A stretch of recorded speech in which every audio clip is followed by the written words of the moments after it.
দর্শক আমন্ত্রণ 24 ঘন্টায় প্রেজেন্টেড বাই আকিজ সানশাইন। আপনার সঙ্গে আছেন মাহফুজ মিশা। আপনি জানেন নির্বাচনের সময় যত টেকে আসছে ততই নির্বাচন নিয়ে আলোচনা নানা দিকে প্রসারিত হচ্ছে। এর ভিতরে নির্বাচনের সময়সীমা নিয়ে খুব সম্ভবত খুব বেশি সংশয় না থাকলেও নির্বাচন কোন পদ্ধতিতে হবে, অথবা সেটি শুধু সংসদ নির্বাচন হবে নাকি তার সঙ্গে গণভোটও হবে, সেই আলোচনার সঙ্গে সঙ্গে নতুন খোরাক যুক্ত হয়েছে উপদেষ্টাদের আখের গোছানোর অভিযোগ করেছেন খোদ এনসিপি নেতার। সেসব নিয়ে কথা বলবো আমরা। কথা বলার সঙ্গে আমার সঙ্গে স্টুডিওতে এই মুহূর্তে আছেন দুজন অতিথি। আছেন বাংলাদেশ জাতীয়তাবাদী কৃষক দল কেন্দ্রীয় কমিটির যুগ্ম সাধারণ সম্পাদক ফজলুল হুদা বাবুল। বাবুল ভাই, স্বাগত আপনাকে। আছেন ব্যারিস্টার আব্বাস ইসলাম খান, তিনি এবি পার্টি অর্থাৎ আমার বাংলাদেশ পার্টির ছায়া সরকার বিষয়ক সম্পাদক। ব্যারিস্টার খান, আপনাকেও স্বাগত। আমাদের সঙ্গে আশা করছি আরেকজন অতিথি কিছুক্ষণের মধ্যেই যুক্ত হবেন। আমি বাবুল ভাই আপনাকে দিয়ে আলোচনা শুরু করতে চাই। গণভোট নিয়ে একটা দীর্ঘ আলোচনা প্রায় 8 মাস জাতীয় ঐক্যমত্য কমিশনে চলল। তারপরে বিএনপি সহ দলগুলো নীতিগতভাবে একটা একমত হয়েছে যে গণভোট করা যেতে পারে, কিন্তু এটা খানিকটা ছোট গল্পের মতো হয়ে গেছে, শেষ হয়ে হইল না শেষ। মানে গণভোট কবে হবে? কিছু দল বিশেষ করে জামাত ইসলামী বা এনসিপি তার নভেম্বরে চাই, নির্বাচনের আগে চাই, বিএনপি বলছে একই দিনে করার কথা। এখন আসলে গণভোটের সময় কবে সেটা কে নির্ধারণ করবে, নাকি শেষ পর্যন্ত বলটা সরকারের কোর্টে চলে যাবে? ধন্যবাদ যমুনা টিভিকে, ধন্যবাদ আমন্ত্রণ জানাবার জন্য। দর্শক শ্রোতা এবং সকল কলা কৌশলী এবং সহ আলোচক এবি পার্টির ব্যারিস্টার ভাইকেও শুভেচ্ছা। দেখুন, আপনি যেটা বললেন যে কি হবে, যে গণভোট হবে না সরকার সর্বশেষে সিদ্ধান্ত নিবে, নাকি জামাত যেটা বলছে এনসিপি যেটা বলছে নভেম্বরে হবে, কি হবে এর চেয়েও বড় বিষয় হচ্ছে যে কি হওয়া উচিত। আমার মনে হয় যে বিএনপি যেটি বলেছে এটার পেছনে আমি ব্যক্তিগতভাবেও একটি যুক্তি দেখতে পাই। সেটা হচ্ছে যে আপনি গণভোট দিবেন জুলাই সনদের উপর। এখন জুলাই সনদের যে ধারাগুলো আছে, আমার মনে হয় কত 84টি ধারা। 84টা ধারার মধ্যে আপনি কোন ধারার উপর গণভোটটা দিবেন? গণভোট মানে কি? গণমানুষ এখানে আপনাকে বলবে যে হোয়াট ইজ দিস। এখন বাংলাদেশের শিক্ষার হার কত, বাংলাদেশের রাজনীতি কতজন বলে, সবাই বাংলাদেশের রাজনীতি, কতজন বাংলাদেশের সংবিধান বোঝে, বাংলাদেশের সার্বভৌমত্ব নিয়ে কতজন মনে করে, বাংলাদেশের আন্তর্জাতিক রাজনীতি বাংলাদেশকে নিয়ে, ভূ রাজনীতি বাংলাদেশকে নিয়ে, এবং আঞ্চলিক রাজনীতি বাংলাদেশকে নিয়ে, বাংলাদেশের অর্থনীতি, বাংলাদেশের যে সমাজনীতিগুলো, যে রাষ্ট্র কাঠামো, যে প্রতিষ্ঠানগুলো, এগুলা নিয়ে বাংলাদেশের কত শতাংশ মানুষের নলেজ আছে, সেগুলোর উপর 84টা পয়েন্টের উপর মতামত দেবার। এখন প্রশ্ন হচ্ছে বাংলাদেশের মানুষ কি চায়? বাংলাদেশের মানুষ কি এই গণভোটে যখন ভোট দিতে যাবেন, ধরে নেন, লেট আস অ্যাজিউম যে আওয়ামী লীগ তো এখানে নেই, তা আওয়ামী লীগ তো অবশ্যই এটা চাইবে না। এখন বিএনপি বলছে যে আমরা ইলেকশনের দিন আমরা চাচ্ছি গণভোটটা চাচ্ছি একই দিনে। এটার পেছনে লজিকটা আমি বলছি একটু পরে। ধরুন বিএনপিও গেল না নভেম্বরে দেওয়ার পর, এখানে গেলেন না, এবং সাধারণ মানুষও এটা বুঝতেছে না যে এই জিনিসটা কি। আপনি মনে করেন যে 10% 11% ভোট পড়ল, এর মধ্যে হয়তো রিভার্সলি বিএনপি মনে করলো যে না আমরা সবাই এখানে যাব, আওয়ামী লীগের লোকজন মনে করলো আমরা সবাই যাব, যে সেগুলোতে প্রত্যেকটাতে না দিয়ে আসলাম। তখন এই যে আমরা তো সবাই চাই যে আমাদের যে জুলাই অভ্যুত্থানটা হয়েছে, যে ছাত্ররা যে জীবন দিয়েছে, রিকশাওয়ালা জীবন দিয়েছে, শিশুরা জীবন দিয়েছে, বৃদ্ধ জীবন দিয়েছে, নারী জীবন দিয়েছে, এবং এই 17 বছরের যে আন্দোলন, এত গুম খুন হত্যা মামলা হামলা, এগুলার প্রেক্ষাপটে যে আমরা একটা জুলাই সনদ করতে যাচ্ছি, এইটাতে যদি নেগেটিভ হয়ে যায়, তখন আমাদের এটা নেগেটিভ হয়ে যাওয়ার পর কিন্তু আমাদের জুলাইয়ের স্পিরিট নেগেটিভ হয়ে যাবে। তখন কিন্তু আওয়ামী লীগ এখান থেকে ফায়দা নিবে, এবং আমাদের আঞ্চলিক রাজনীতিতে যারা আমাদের দেশের ভালো চায় না, তারা সেখানে এসে তারা সুবিধা নেওয়ার চেষ্টা করবে। নাম্বার 1। নাম্বার 2, বিএনপি কেন বলছে যে আমাদের জাতীয় ভোটের দিনেই হোক? সাধারণত জাতীয় ভোটের দিনে মানুষ, সকল দল একমত হয়ে আমরা ভোটে যাচ্ছি। সো প্রত্যেকটা দলের সাপোর্টাররা তারা ভোট কেন্দ্রে যাবে, তখন যদি জাতীয় ভোটের ওই পার্লামেন্ট মেম্বারের ভোটের সাথে আরেকটা সিট থাকে, সেখানে একটা অপশন থাকে যে না, পিপল ইজ পার্টিসিপেটিং। নাম্বার 3 হচ্ছে এই যে গণভোটটা করতে তো খরচ হবে, খরচটা কে দিবে?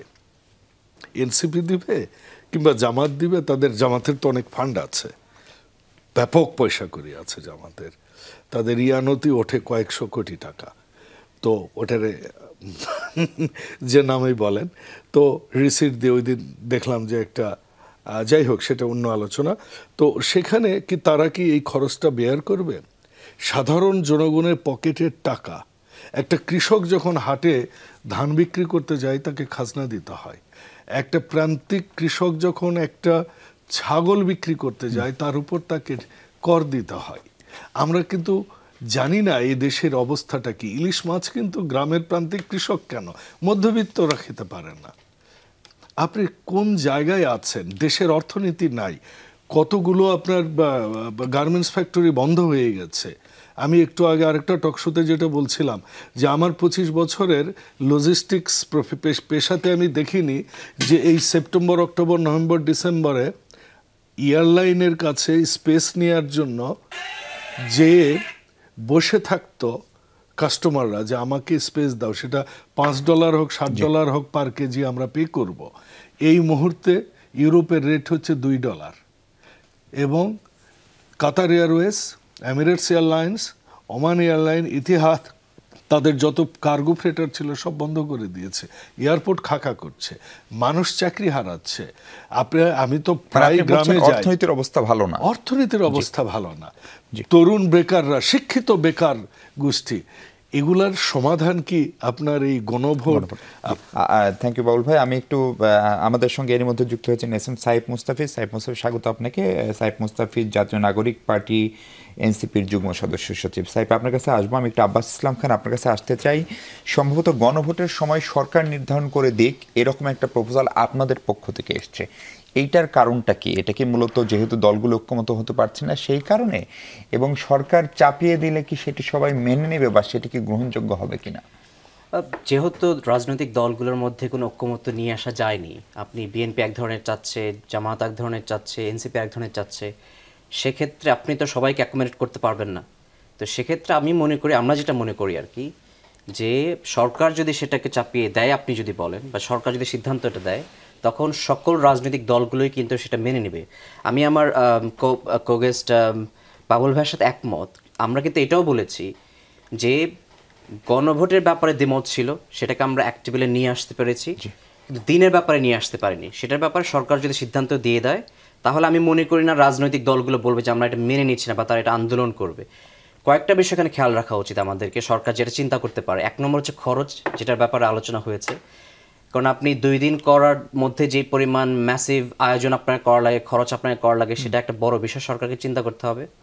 2 নম্বর হচ্ছে যদি আমরা ডিফারেন্ট ডেটে করি, ফর এক্সাম্পল নভেম্বরে করলাম, এটা কি সম্ভাবনা আছে কি না যে এটা আমাদের যে জাতীয় নির্বাচনের যে ডেডলাইনটা ফেব্রুয়ারিতে, সেটাকে পিছিয়ে দেওয়ার একটা বড় কারণ হচ্ছে আপনি গণভোটের আগে তো আপনার ক্যাম্পেইন করতে হবে, রাজনৈতিক দলগুলো ক্যাম্পেইন করবে গণভোটের ব্যাপারে।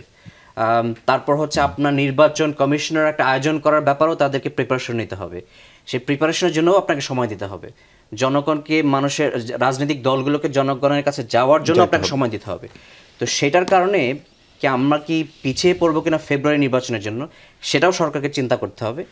এটার পাশাপাশি আমরা যদি চিন্তা করি আসলে গণভোটটা কেন প্রয়োজন, কেন আমরা চাচ্ছি গণভোটটা, এর মূল কারণটা হচ্ছে যে আমাদের যেই জুলাই সনদটা রাজনৈতিক দলগুলো সিগনেচার করবে আগামী 17 তারিখ, সেই জুলাই সনদটার একটা লিগ্যালিটি, যেটাকে পরবর্তীতে জানি কোর্টের মাধ্যমে এটাকে চ্যালেঞ্জ না করা যায় বা খারিজ করে না দেওয়া হয়। এক্স্যাক্টলি, সেটার ব্যাপার আমার তো মনে হয় না যে সাধারণ মানুষ বা পাবলিক খুব একটা মানে তাদের মধ্যে মত পার্থক্য থাকবে আর কি।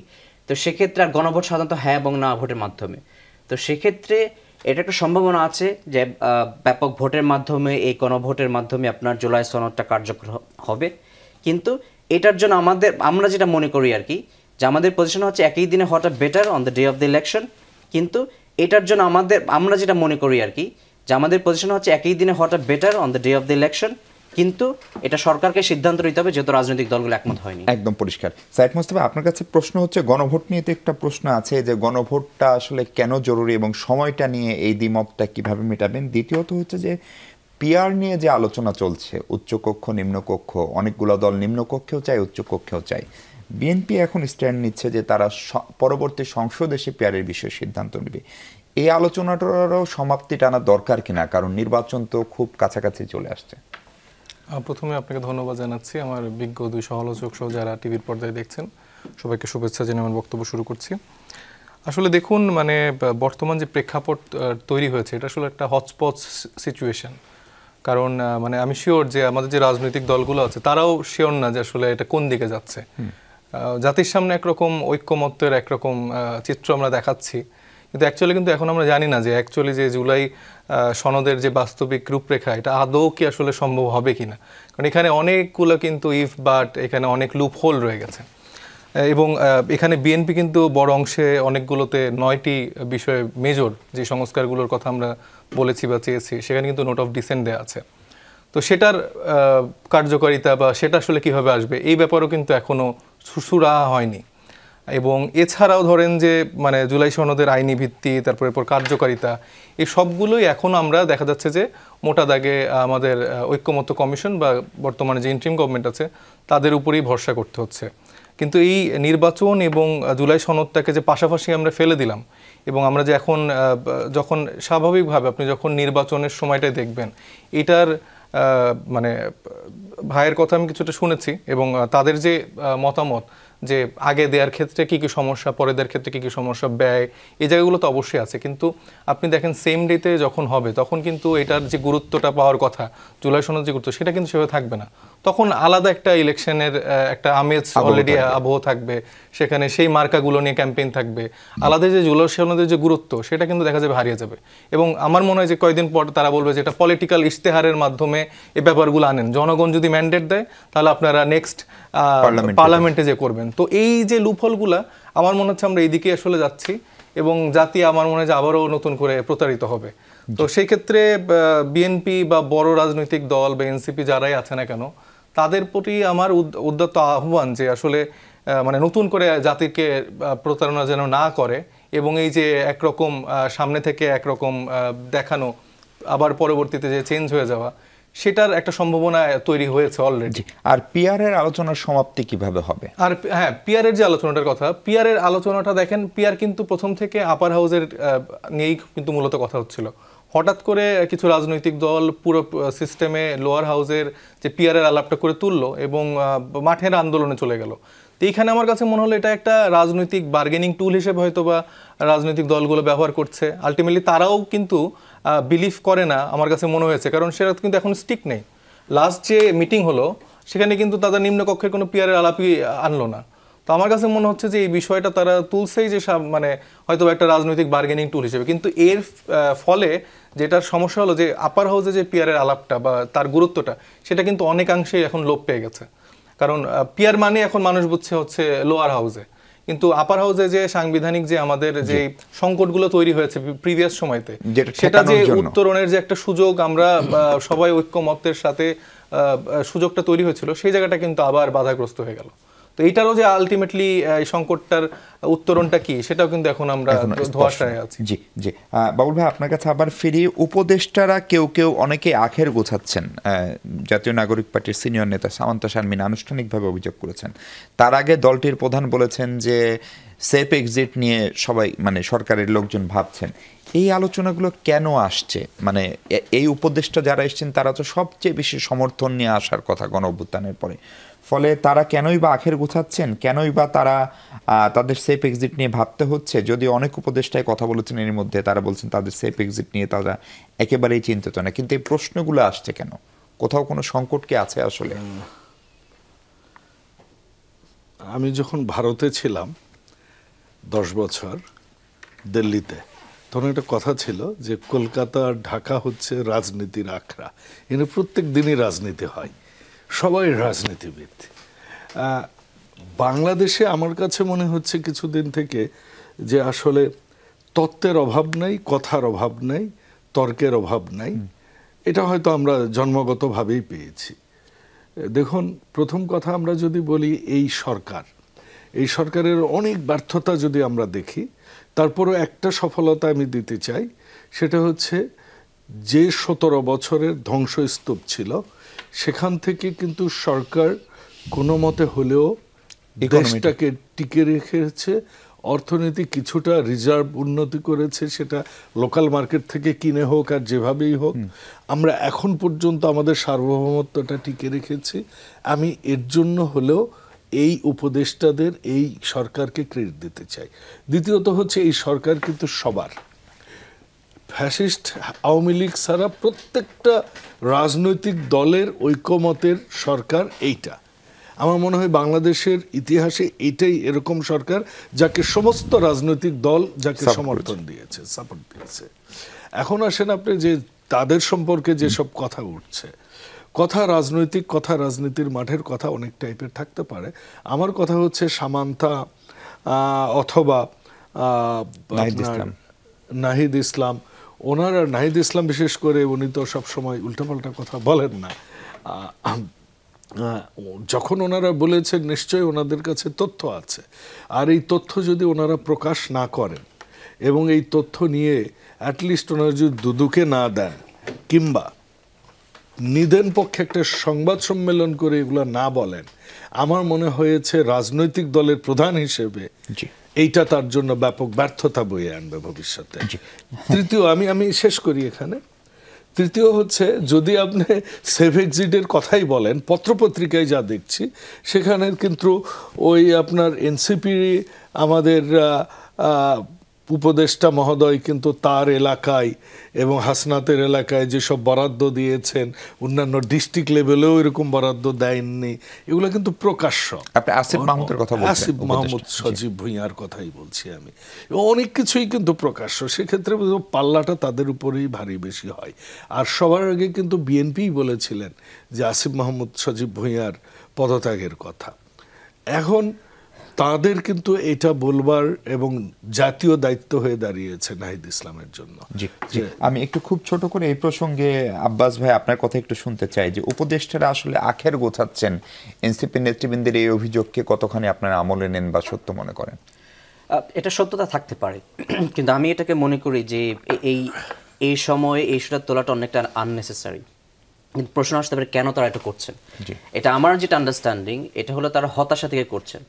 কারণ গণ অভ্যুত্থানের পরে এনসিপি যারা নেতৃবৃন্দ আছেন তাদের ব্যাপারে যে ধরনের একটা মানুষের মধ্যে আশা আকাঙ্ক্ষা তৈরি হয়েছিল, সেটার ধারে কাছেও তারা যেতে পারেনি, 1 নম্বর। 2 নম্বর হচ্ছে যে সরকারের যে ব্যর্থতা, এটা আমি কিন্তু পাবলিক পারসেপশনের কথা বলছি, আমি পার্সোনালি মনে করি না সরকার ব্যর্থ, কিন্তু সরকার যে ব্যর্থতা আইনশৃঙ্খলার ব্যাপারে বলেন অথবা ভিজিবল সংস্কারের ব্যাপারে বলেন, তো সেক্ষেত্রে যে পাবলিক পারসেপশনটা আছে যে সরকার ব্যর্থ, সেটা একটা ইম্প্যাক্ট কিন্তু এনসিপির উপর পড়ছে। সেটা আবার ইম্প্যাক্ট কিন্তু পড়ছে হলো এনসিপির মাঠের কার্যক্রমে। তো সেই জায়গা থেকে আমি মনে করি এই ইস্যুটা তোলা হয়েছে শুধুমাত্র সরকারের কাছ থেকে, সরকার থেকে এনসিপিকে পার্থক্য করার জন্য, যে মানুষের মধ্যে বোঝানোর জন্য আসলে সরকার ব্যর্থতার লায়াবিলিটি আমরা নিব না আগামী নির্বাচনের জন্য, এবং দুইটা আলাদা এন্টিটি। সরকারের ব্যর্থতার জন্য আমরা এই লায়াবিলিটি নিতে পারছি না, মানে কৌশলগত কারণে এনসিপি নেতারা এটা করছে। সাইফ, ঘটনা কি আসলে এরকম যে কৌশলগত কারণে এখন আপনারা সরকার থেকে নিজেদেরকে আলাদা করছেন? আমরা কি কখনো সরকারের সাথে ছিলাম বা ওই আলাপটা কি ওইভাবে আমাদের কাছ থেকে আপনারা শুনেছেন? এই সরকারের সাথে তো সব রাজনৈতিক দলই ছিল, এই সরকারের সাথে তো সব রাজনৈতিক দলই ছিল। অন্যান্য রাজনৈতিক দল একটা পারসেপশন তৈরি করেছে যে এনসিপি কিংস পার্টি সরকারের গর্ভ থেকে হয়েছে, তো এরকম একটা পারসেপশন হয়েছে। আমি মনে করি না যে এই কারণে এটা বলা হয়েছে। এবং সামগ্রিকভাবে আসলে যদি দেখা যায় যে এই অভ্যুত্থানের পরবর্তীতে এই সরকারের তো স্টেক হোল্ডার অনেকে, যেটাতে ভাই বলেন যেটা সবার সরকার, এখানে অনেক পন্থী লোকজনই আছে, বিএনপি পন্থী বলেন, জামাতপন্থী বলেন, সবার সমন্বয়ে একটা সরকার গঠন হয়েছে। তো সেখানে কোনো উপদেষ্টারা আমরা দেখেছি যে আসলে কোন একটা বিশেষ দলের সাথে তাদের সখ্যতা বেশি, আবার একটা বিশেষ দেশ থেকে আসার পর থেকে তাদের রোডম্যাপটাই পুরো চেঞ্জ হয়ে গেল। এই জায়গাতেও কিছুটা তো মানে জনগণের জায়গা থেকে গণ অভ্যুত্থান পরবর্তী সময়ের যারা সামনে থেকে ফাইট করেছেন তাদের তো একটা আক্ষেপের জায়গা থাকবে। কারণ যেটা বললাম যে আমাদের যেই মূল বিষয়গুলো সেগুলো কিন্তু এখন আপনারা সাইডে দিয়ে ফেলছেন, যে এটা মানে মেইন এজেন্ডাটা হচ্ছে যে ইলেকশনের পাশাপাশি গণভোট, এটা আরও 1 মাস পর আপনার এই টকশোতে আসবো, ওইটার আর কোনো আলাপই থাকবে না, আমার আসনে কি হচ্ছে এটা হচ্ছে। তো আমি শিওর যে এই আলাপটা একদমই নাই হয়ে যাবে। তো এটার থেকে তো আমরা যারা এত মানে কষ্টটা করছি বা সবাই মিলে যেটা হইলো, কিন্তু দিন শেষে যে চেঞ্জটা চাইছিলাম আমরা সেটা তো আসলে হচ্ছে না। বা আমার মনে হয় যে এটা একটা বেইমানি করাই হবে আমাদের যে গণভ্যুত্থান আছে বা বিপ্লবটা আমাদের যে হলো এটার সাথে। আর এনসিপি মানুষের যে এক্সপেকটেশন ছিল, আমি মনে করি যে সেই এক্সপেকটেশন ফুলফিল করার লক্ষ্যে তারা কাজ করছে এবং তার অনেকাংশেই সফল। সেই জায়গা থেকে পাবলিক যে পারসেপশন সেটা কিন্তু আমাদের প্রতি বেশ পজিটিভ। সেফ এক্সিটের কথা কেন বলা হচ্ছে আসলে? উপদেষ্টাদের কেন সেফ এক্সিট লাগবে, তারা কি করেছেন?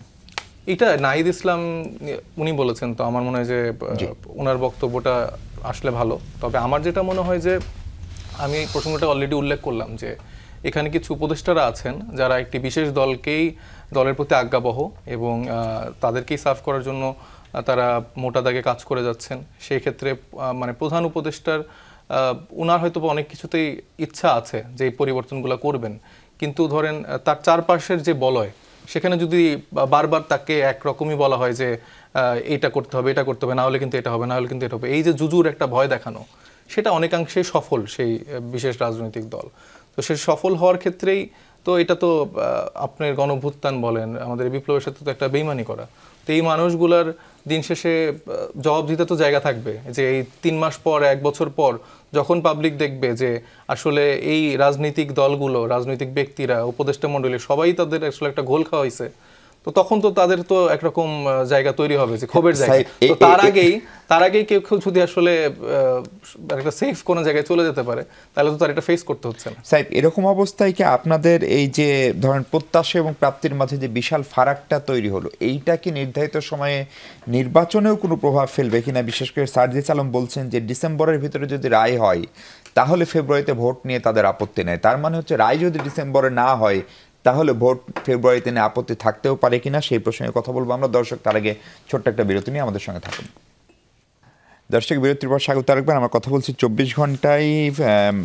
সাইফ মোস্তাফিজ, আপনার কাছে যে প্রশ্নটি ছিল যে ডিসেম্বরে রায় হলে ফেব্রুয়ারিতে ভোট, ফলে রায় তো একটা বিচারিক প্রক্রিয়া, এটা এগিয়ে চলছে, এটা নিয়ে হয়তো আশা করা যায় যে এই সময় শেষ হবে, কিন্তু বিচারটাকে যেহেতু সুষ্ঠু করতে হবে, গ্রহণযোগ্য করতে হবে, ফলে কোনো কারণে যদি এই রায় ডিসেম্বরের ভিতরে শেষ না হয় তাহলে কি এনসিপি ফেব্রুয়ারির ভোটকে পেছানোর দাবি করবে? সেটা তো ধরেন এখন কমেন্ট করা আসলে বা সেরকম ইঙ্গিত কি আপনারা দিচ্ছেন? না, এরকম ইঙ্গিত আমরা দিচ্ছি না। আমরা অবশ্যই চাই যে গণতান্ত্রিক যে উত্তরণের সবথেকে বেটার ওয়ে সেটা নির্বাচন, সেটার দিকে তো আমাদের আসলে কোনো মানা নেই। তবে আমরা প্রেশার দিচ্ছি, মানে বারবার জোর দিচ্ছি হচ্ছে যে এই ব্যাপারগুলোতে, বিচারটা, সংস্কারটা, এই ব্যাপারগুলোতে আমরা জোর দিচ্ছি। কারণ এগুলো প্রক্রিয়াগুলো না কমপ্লিট হয়ে, মানে আপনি ধরেন এই 17 বছর ধরে তো অনেকগুলো ইলেকশন আপনারা দেখছেন, ডাম ইলেকশন দেখছেন, রাতের ভোট দেখছেন।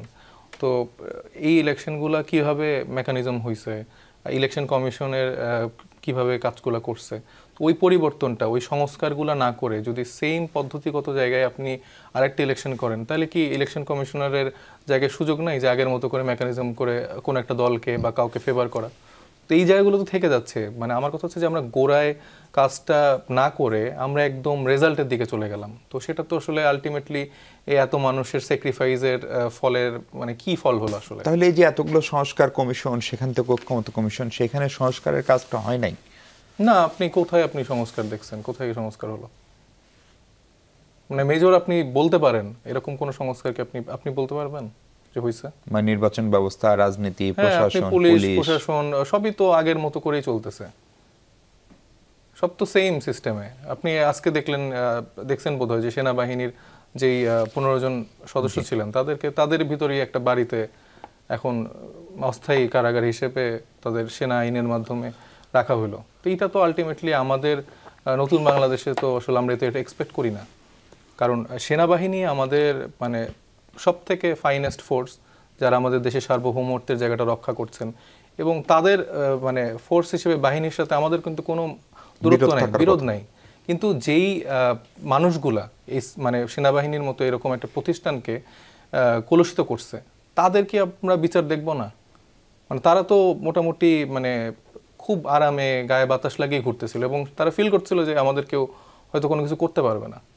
এখন তাদেরকে যারা এখন ব্যাকআপ দিচ্ছে, সেটাও কি তাদের ঠিক হচ্ছে?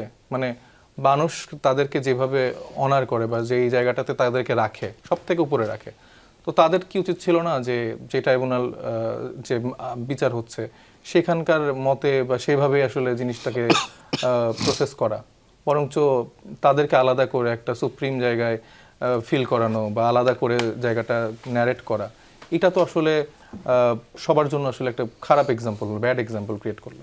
জি, ব্যারিস্টার আব্বাস, আপনিও যদি এই বিষয়টা একটু ইনপুট দেন যে সেনানিবাসে একটা সাময়িক কারাগার করা হয়েছে এবং 25 জনের মতো কর্মকর্তা, সেনাবাহিনী দাবি করছে গতকালকে ব্রিফিং করে যে তারা সেনা হেফাজতে রয়েছে, আর ট্রাইব্যুনাল বলছে যে যদি তাদেরকে গ্রেপ্তার দেখানো হয় তাহলে তাদেরকে 24 ঘন্টার ভিতরে আসলে কোর্টে মানে ট্রাইব্যুনালে প্রসিড করার কথা, তারপর ট্রাইব্যুনাল উইল ডিসাইড তারা কোথায় থাকবে বা না থাকবে।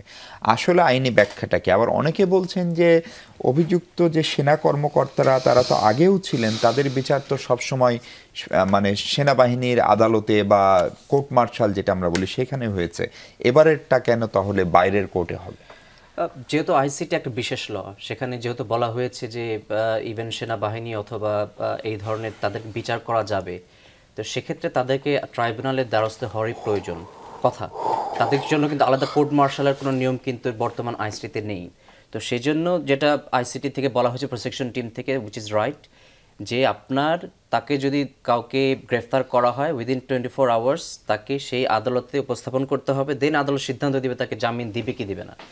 এক্ষেত্রে যেটা হয়েছে, অথবা কোন কারাগারে পাঠাবে, এক্স্যাক্টলি, তো সেটা তো সেনাবাহিনী ডিসাইড করতে পারে না। সেনাবাহিনী ডিসাইড করতে পারে না কাকে তারা ডিটেইন করে রাখবে, কিন্তু কারণ হচ্ছে কোনো ব্যক্তিকে যদি 24 ঘন্টার বেশি ডিটেইন করে রাখা হয়, সেক্ষেত্রে কিন্তু আর্গুমেন্ট চলে আসবে এটাকে ডিটেনটাকে আনলফুল কিনা।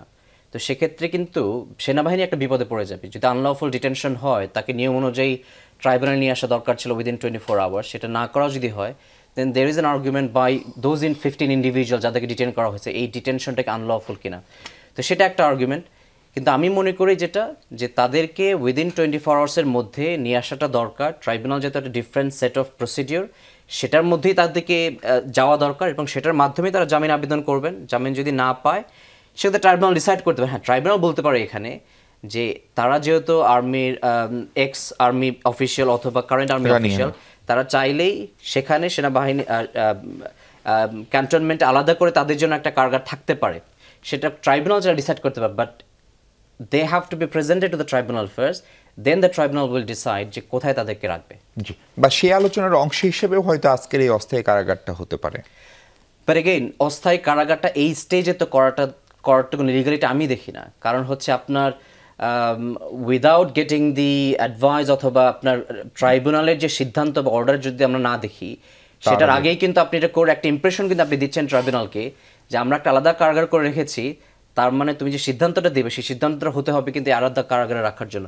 সেটাও এক ধরনের প্রেশার ক্রিয়েট করে কিনা জুডিশিয়ারির উপর, সেটা আমি মনে করি যে যদি এটা সেনাবাহিনী করে থাকে সেটাও করা উচিত হয়নি তাদের। জি জি, বাবুল ভাই, এই অভিযুক্ত সামরিক কর্মকর্তাদের বিচার নিয়ে বিএনপিকে একটু ধীরে চলনীতিতে অথবা বিএনপির স্ট্যান্ডটা আসলে কি?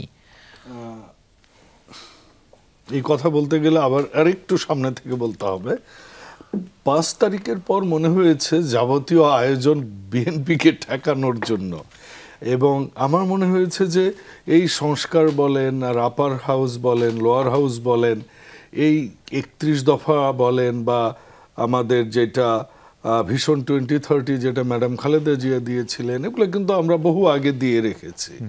তারপর কি হলো, বিভিন্ন রাজনৈতিক দলের বিভিন্ন ডিমান্ড নিয়ে আসলে এই যে ঐকমত্য কমিশনটা আমার কাছে মনে হয়েছে বাকি সব রাজনৈতিক দল তাদের এজেন্ডা নিয়ে আসবে এবং বিএনপিকে সামনে বসিয়ে ওগুলোতে রাজি করাবে, এমনই একটা কিন্তু পুরো সিস্টেমটা এরকম। এবং বিশেষ করে যখন আপনি দেখবেন যে যখন নির্বাচনের টাইমিং ঠিক হলো, ডেট টাইম এখনো ঠিক হয়নি, মানে একটা প্রজেক্টেড হলো যে ফেব্রুয়ারির 2nd উইকের মধ্যে হবে, তখনই দেখবেন আপনার নতুন নতুন এজেন্ডা আসতেছে।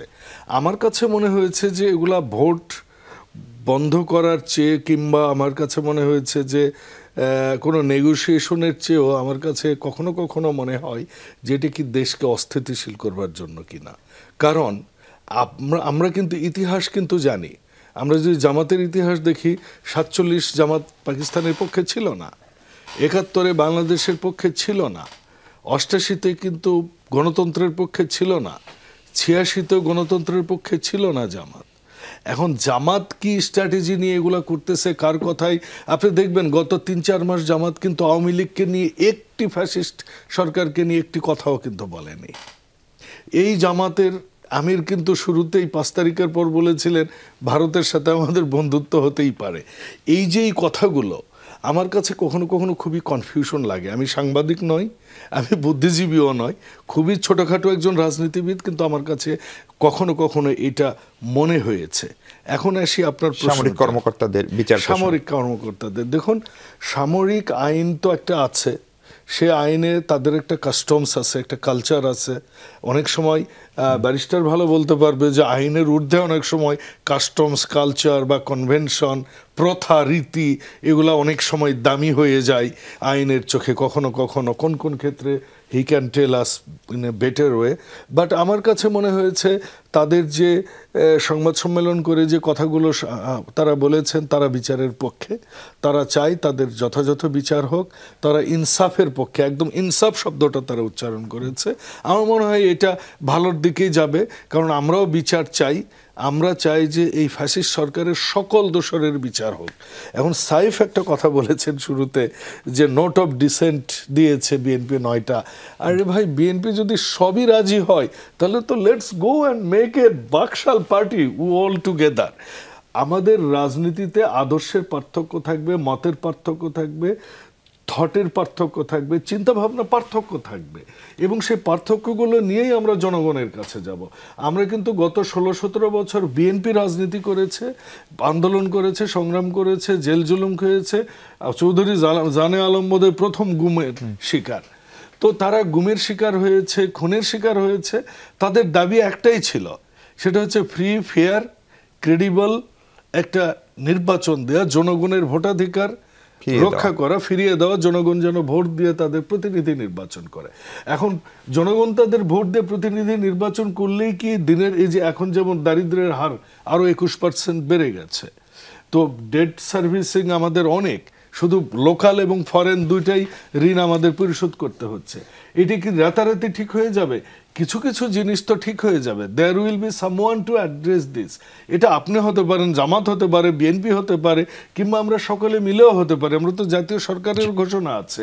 কাজেই আমার মনে হয় না যে এটা নিয়ে খুব একটা টেনশনের কিছু আছে। নির্বাচনটাই এখন আমাদের কাছে মনে হয়েছে জনগণ নির্বাচন দিলে একটা অ্যাকাউন্টেবিলিটির মধ্যে চলে আসবে। এখন আমরা লম্বাস্তে তো কম্বল উজাড় করতে পারি না। যতগুলা ইউনো আছে, যতগুলা ডিসি আছে, এগুলো অধিকাংশই, যতগুলা কর্মকর্তা আছে, প্রতিষ্ঠানের বিভিন্ন নিয়োগ আছে, গত 15-17 বছর সবগুলো আওয়ামী জামানায় নিয়োগ হয়েছে। এখন আপনি তো কম্বল উজাড় করে শীতের মধ্যে আপনি মরতে পারবেন না। So let us make a way which is the by the people, for the people and of the people. সাহেব, আপনি কি এই প্রসঙ্গে একটু অ্যাড করবেন? বিশেষ করে শুরু থেকেই কি আসলে বিএনপিকে সাইড করার একটা চেষ্টা হচ্ছে, অথবা এখন এই যে সামরিক কর্মকর্তাদের বিচার থেকে শুরু করে যে সমস্ত ইস্যুগুলো আসছে, যেটা বাবুল ভাই বললেন, সেটাকে আসলে বিএনপিকে মেলাইন করার চেষ্টা হিসেবেই? না, আমি একদমই সেটা মনে করি না।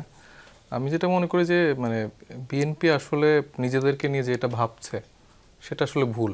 মানে তরুণরা বিএনপিকে আলাদা করে ঠেকানো বা এরকম কোনো ব্যাপার নেই। আসলে বিএনপির থেকে অনেক বড় রাজনৈতিক দল হিসেবে দাবি করতো আওয়ামী লীগ নিজেদেরকে। তাদের প্রত্যেকটা প্রোগ্রাম বলেন, লাখ লাখ মানুষ ভোটে তাদের কাস্টিং 60%-এর সব তারাই পেয়ে যায়। তো এই ন্যারেটিভ বলেন, এই রকম জায়গাও তো আমরা বাংলাদেশে দেখেছি।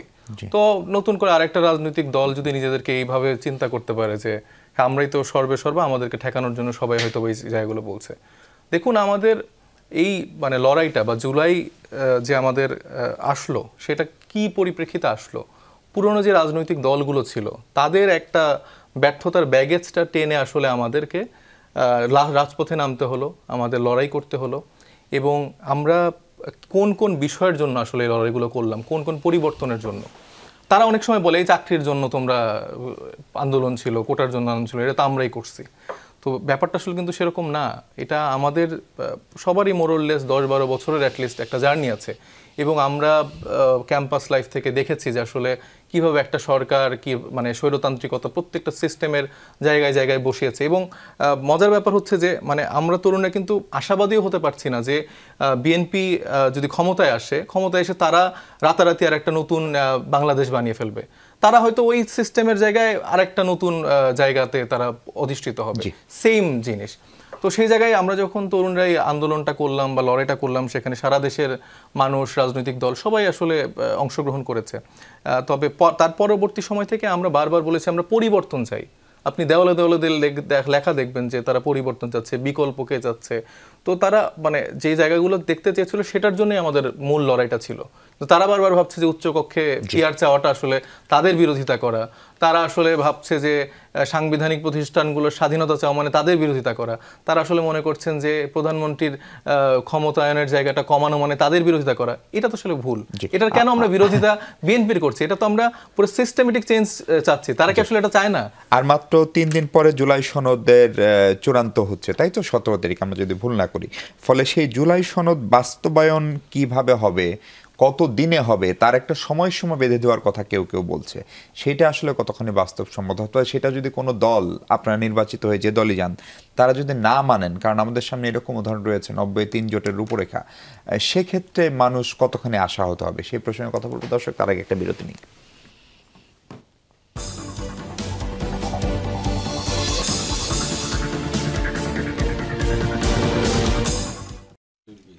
দর্শক, বিরতির পর স্বাগত রাখবেন। আমরা একদম শেষ সময়ে বাবুল ভাই, আপনার কাছে প্রশ্ন হচ্ছে, জুলাই সনদ বাস্তবায়নের একটা সময়সীমা বেঁধে দেওয়ার কথা কেউ কেউ বলছেন, এইটা আসলে এই বাধ্যবাধকতা দিয়ে জুলাই সনদ বাস্তবায়ন সম্ভব কিনা, অথবা কোনো রাজনৈতিক দল নির্বাচিত হওয়ার পরে যদি সেটা বাস্তবায়ন না করে সেক্ষেত্রে কি হবে?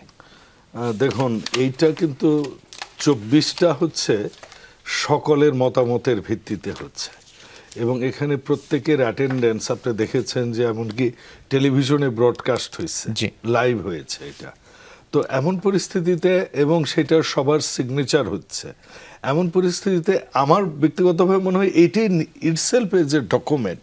কারণ রাজনীতির উপর তো আর কোনো ডকুমেন্ট হয় না, ল হয় না। যারা ল বানাবে, যারা ল মেকার, তারা বলছে উই এগ্রি উইথ দিস। তো এরপর যদি কোনো পার্টি এটা নিয়ে কোনো ভেজাল করার চেষ্টা করে, আমার মনে হয় যে জাতি তাদেরকে ক্ষমা করবে না। যেমনটা 71কে নিয়ে কোনোদিনও কিন্তু জামাতকে জাতি ক্ষমা করেনি। তো একই পরিস্থিতি কিন্তু যে পার্টি ক্ষমতায় আসুক, এটা বিএনপি হোক, জামাত হোক, এনসিপি হোক, এবি পার্টি হোক, যারাই ক্ষমতায় আসুক না কেন, তারা যদি জুলাই সনদ দিয়ে কোনো সমস্যা করার চেষ্টা করে, আমার মনে হয় যে প্রজন্মের পর প্রজন্ম তারা এটা নিয়ে সাফার করবে। কিন্তু টাইম ফ্রেম যদি বেঁধে দেয় যে 3 মাস 6 মাস, টাইম ফ্রেম বেঁধে দেওয়াটা আমার মনে হয় যে এইটা রাজনৈতিক একটা সিদ্ধান্ত হতে পারে যে 3 মাসের মধ্যে এটা ইমপ্লিমেন্ট করা তো সম্ভব নয়, আইনি কাঠামো দেওয়াটা সম্ভব হয়তো। এবং তারপর এটা আপনি তো বললাম আমি প্রথম পর্বে যে 84টা ধারা আছে, এর প্রত্যেক এটা এখানে আবার ধরেন পরিবেশ নিয়েও একটা ধারা আছে। সো এই যে এই জিনিসগুলা, ওই দিন একটা টকশোতে দেখছিলাম, তুষার ভাই বলছিলেন যে এখন তাহলে কি আমরা কচ্ছপের ডিমকেই প্রায়োরিটি দিয়ে সব কিছু করবো, নাকি মানুষ আগে খাবার খাবে? তো কোনটা বেশি জরুরি? আমার শিক্ষা বেশি জরুরি না খাদ্য বেশি জরুরি? তা আমি কি প্রথমে খেয়ে বাঁচবো, না এরপর আমি পড়ালেখা করব, নাকি পড়ালেখা না খেয়ে পড়ালেখা করে আমি মরে যাব? এই যে জিনিসগুলো, তো আমার মনে হয় ডিম আগে না মুরগি আগে। তো আমার এই জিনিসটাকে যদি আমি ইমপ্লিমেন্ট করতে চাই, জুলাই সনদ এটা 2 মাস 4 মাস 6 মাসের বিষয় নয়। এটার আইনি ভিত্তি দেওয়া যেতে পারে দ্রুত সংসদে, কিন্তু এটাকে যদি আমি ইমপ্লিমেন্ট করতে চাই, এটা 2 বছর 4 বছরের বিষয়, মতো সময় লাগবে। জি, একদম শেষ সময়ে আমরা ব্যারিস্টার আব্বাস, আপনি যদি একটু বলেন যে জুলাই সনদের বাস্তবায়নের সময়সীমা বেঁধে দেওয়া, সেটার কোনো লিগ্যাল ভিত্তি কি থাকবে? মানে ধরেন নির্বাচিত রাজনৈতিক দল যারা, তারা সেটি করতে বাধ্য কিনা, নাকি এটার জন্য মূলত দরকার পলিটিক্যাল গুডউইলটা? দুইটাই আর কি। পলিটিক্যাল গুডউইলের প্রয়োজন, পাশাপাশি তাদের একটা বাধ্যবাধকতা আছে। কারণ আমরা যেটা এখন বলছি যে জুলাই সনদটাকে পার্টি 17 তারিখে সকল দলগুলো তার সিগনেচার করবে যে তারা অ্যাগ্রিড। 11টা জায়গাতে 84টা আর্টিকেলের মধ্যে 11টাতে নোট অফ ডিসেন্ট আছে। এরপর আমরা যেটা চিন্তা করা হচ্ছে যে একটা কনস্টিটিউশনাল একটা অর্ডার হবে, একটা সাংবিধানিক আদেশ হবে, এই সাংবিধানিক আদেশের পরে একটা গণভোট হবে। তার মানে কিন্তু জুলাই সনদটা কিন্তু লিগ্যালিটি পেয়ে গিয়েছে। এটা কিন্তু মানে গণভোট হওয়ার পরে পাবে লিগ্যালিটি। গণভোট যখন হয়ে গিয়েছে, তার মানে এটা কিন্তু লিগ্যালিটি হয়ে গেছে জুলাই সনদ। তখন যেটা হবে পরের পার্টি, যেটা নির্বাচনের পরে, তখন যে পলিটিক্যাল পার্টিগুলো সংসদে আসবে, যেটা নিয়ে আলোচনা হয়েছে যে অর্ডারে এটা সমাধান সম্ভব, এক নম্বর হচ্ছে যে ওই যেগুলা মৌলিক সংস্কার করতে হবে আপনার সংবিধানের জন্য, সেই মৌলিক সংস্কার আপনাকে পার্লামেন্টে করতে হবে, এবং সেটার জন্য আপনার পার্লামেন্টে একটা কনস্টিটিউয়েন্ট পাওয়ার থাকবে প্রয়োজন, যেটা এনসিপি বলছে গণপরিষদ, কিন্তু এখন বলা হচ্ছে গণপরিষদ হয়তো টার্মটা ইউজ করা হবে না, বাট এই জুলাই সনদের মাধ্যমে তাদেরকে একটা কনস্টিটিউয়েন্ট পাওয়ার দেওয়া হবে, যেটার মাধ্যমে তারা সংবিধানের মৌলিক সংস্কারগুলো করতে পারবে, যেটা জুলাই সনদে আছে। এই মৌলিক সংস্কার ছাড়া, যেটা সংবিধানের কথা বলছি, বাকি যে সংস্কারগুলো রয়েছে সেটা কিন্তু অলরেডি সরকার কাজ শুরু করে দিয়েছে। তারা বিভিন্ন অধ্যাদেশ তৈরি করা, যেটা সংস্কারগুলো বাস্তবায়নের জন্য অলরেডি কিন্তু তারা করে ফেলেছে। আগামী সংসদ যেটা করতে হবে তার ফার্স্ট সেশনে উইদিন 3 মান্থস, কারণ তার একটা বাধ্যবাধকতা আছে কিন্তু প্রথম সেশনে 3 মাসের মধ্যে সেটাকে তারা আইনি ভিত্তি দিতে হবে, আদারওয়াইজ কিন্তু যে অধ্যাদেশগুলো এখন তৈরি করা হয়েছে সেটা কোনো ভ্যালিডিটি থাকবে না।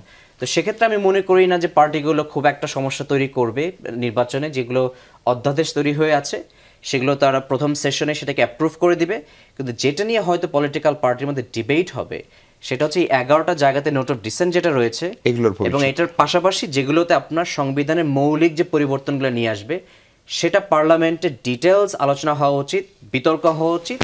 এর পরবর্তীতে শুধুমাত্র আপনার যেই সংসদটা আছে তারা সেটাকে ভোটের মাধ্যমে সেটাকে পরিবর্তন নিয়ে আসবে। এই জায়গাতে হয়তো সময়টা লাগবে, কিন্তু সেটাও আমি মনে করি যদি পলিটিক্যাল পার্টিগুলো তাদের মধ্যে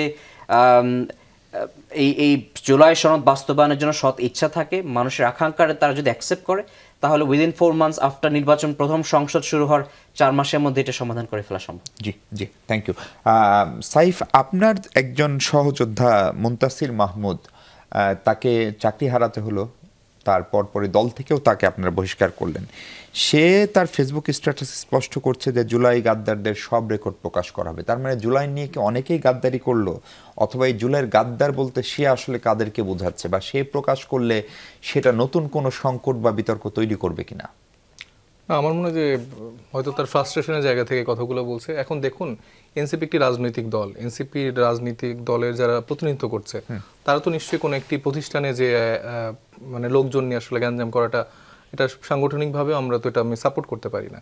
তো আমরা ওনার যে জায়গাটা ছিল যে এই প্রতিষ্ঠানগুলোতে আওয়ামী লীগের লোকজন বসে আছে, তো আমাদের দলের যারা এই ব্যাপারে কাজ করছেন তারা বলেছেন যে এটা আমরা দলীয়ভাবে আমরা তাদেরকে জানাবো বা লিগালি এটা ব্যবস্থা নেওয়া হবে, কিন্তু সে আসলে দেখা যাচ্ছে যে হয়তো সেখানে চলে গিয়েছেন, এবং আমরা বারবার বলার পরেও উনি আসলে আসেননি। তো সেই জায়গাটা থেকে দল শৃঙ্খলা যে আমাদের কমিটি আছে তারা ডিসিশনটা নিয়েছেন, এবং তার যে কথাগুলো আসছে আমার মনে হচ্ছে সেটা আসলে আউট অফ ফ্রাস্ট্রেশন থেকে। তাহলে আপনাকে আরেকটা প্রশ্ন করে এই থেকে শাপলা প্রতীক নিয়ে শেষ পর্যন্ত আসলে কি হলো? আপনারা নির্বাচন কমিশনে আজকেও সম্ভবত গিয়েছিলেন। হ্যাঁ, ও নির্বাচন কমিশন তো তাদের জায়গায় অনর যে শাপলা কোনোভাবে দেওয়া সম্ভব না। আপনারাও তো অনর? ডেফিনেটলি আমরা। মানে আপনারা কেন অনর? আমরা অনর কারণ হচ্ছে যে আমরা যখন বারবার বলি যে আমরা মানুষের রাজনীতি করছি, জনগণের রাজনীতি করছি, তো আমরা হচ্ছে প্রথমে আপনারা জানেন যে আপনার চোখে নতুন বাংলাদেশ একটা ক্যাম্পেইন আমরা করেছিলাম। তো সেখানে সারা বাংলাদেশ থেকে আমরা দলের নাম, মার্কা এগুলো কিন্তু আমরা নিয়েছি। সেখানে যেটা সব থেকে মানে বেশি জরিপতে এসছে সেটা হচ্ছে শাপলা। এবং আপনারা জানেন যে আমাদের জুলাই পদযাত্রা থেকে শুরু করে সেখানেও যে মানুষের মানে আলাদা করে শাপলা নিয়ে আসছে, প্ল্যাকার্ড নিয়ে আসছে। তো মানুষের যে একটা এক্সপেকটেশন, মানুষের যে একটা ভালোবাসার জায়গা তৈরি হয়েছে এনসিপির সাথে শাপলাকে কেন্দ্র করে, তো সেটার জন্য আমরা ফাইট করতে চাই। মানে মাত্র একটা মার্কার জন্য যদি আমরা ফাইট না করতে পারি, তাদের রাইট, তাদের আকাঙ্ক্ষা, সেটার জন্য তাহলে এনসিপি কি ফাইট করবে? জি, তার মানে শাপলা নিয়ে আপনার অনর অবস্থানে থাকবেন। দর্শক, আমরা আশা করি এই সংকটের সমাধান হোক, নির্বাচন নির্ধারিত সময় হবে, সেই প্রত্যাশায় শেষ করছি। ভালো থাকবেন সবাই।